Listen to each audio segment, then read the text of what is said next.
Hello friend, good morning. ফিরে এলাম আবার তোমাদের সাথে ব্লগ নিয়ে। বেশ কয়েকদিন তোমাদের সাথে ব্লগ দিতে পারিনি, আগেই জানিয়েছিলাম আমার শরীরটা ভালো ছিল না।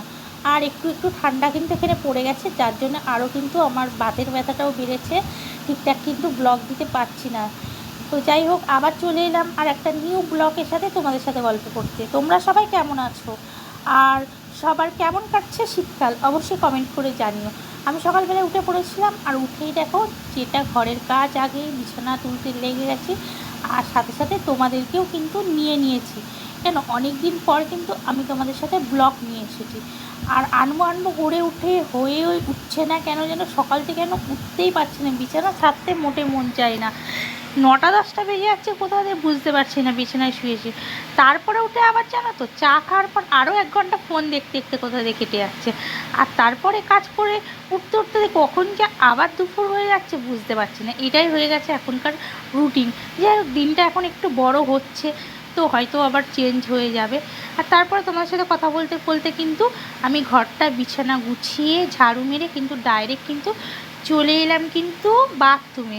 অনেক জামা কাপড় পরে আছি, বেশ কয়েকদিন ঠিকঠাক কাচাকুচি হচ্ছে না, সেই জন্য আজকে জামা কাপড়গুলোকে আগে ভিজোতে দিয়ে রাখি কিছুক্ষণ, তারপরে কিন্তু ঘরের অবস্থা দেখতেই পাচ্ছ তো। অবস্থা যেহেতু, সেই জন্য ব্যবস্থা করতে হবে।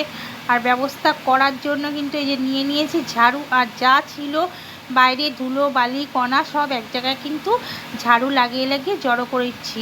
ঠিকঠাকভাবে অনেকদিন সাফ করা হয়নি, সমস্ত জিনিস চারদিকে রয়েছে। আর এই যে জামা কাপড়গুলো ঝুলছে সব কিন্তু কাঁচা জামা কাপড়, রোদ উঠছে না, কি করব? সূর্য মামা কোথায় গিয়ে লুকিয়ে আছে বুঝতে পারছি না। জামা কাপড় যা ধোয়া হচ্ছে, একটা জামা কাপড়ও কিন্তু শুকোচ্ছে না। আর ছাদে যেতে ইচ্ছা করে না, উঠতে গেলে 2 তলা পেরিয়ে আমাদের ছাদে উঠতে হবে, এর জন্য কিন্তু আর ছাদে উঠতে পারছি না। যে এখনও কিন্তু রোদ উঠেনি, দেখো বাইরেটা পুরো কুয়াশা। আর বাজে কিন্তু 11টা। কেউ দেখে বলবে বলো তো, বাইরেটা এত কুয়াশা এত কুয়াশা।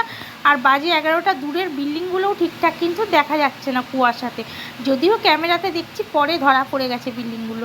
যাই হোক, ঘরদোর মুছে নিচ্ছি তোমাদের সাথে কথা বলতে বলতে, আর আমারও কিন্তু কাজটা কমপ্লিটই হয়ে যাচ্ছে। ঘর মুছবো, এখনও স্নান করব, জামা কাপড় ভিজানো আছে, জামা কাপড় কাচবো, রান্না করব, আর কখন খাবো। এই তো বেলা দেখতে দেখতেই চলে গেল, কখন যে কী করব ভেবেই পাচ্ছি না। তাহলে ভাবতেই কিন্তু ঘরটাকেই আগে মুছে নিই, পরে দেখা যাক কতটা কি করতে পারি। যা ঘর মুছে স্নান টান করে নিলাম। আর আজকে যেহেতু অনেকটা দেরি হয়ে গেছে, এর জন্য বানিয়ে নিয়েছিলাম খিচুড়ি। এটা পোলাও ভাতও বলতে পারো, একবারে ফ্রাই করে বসিয়ে দিয়েছিলাম গরম গরম। আর এই দেখো ধোয়া ওটা, খুব খিদে পেয়ে গেছে, আগেই কিন্তু আমি খাওয়ার জন্য নিয়ে নিচ্ছি, খুব খুব খুব খিদে পেয়ে গেছে। আর চলো, তোমাদের সাথে আবার আসছি নেক্সট ব্লগ নিয়ে। বাই বাই ফ্রেন্ড, আর আমি খেয়ে নিই এখন। Bye bye.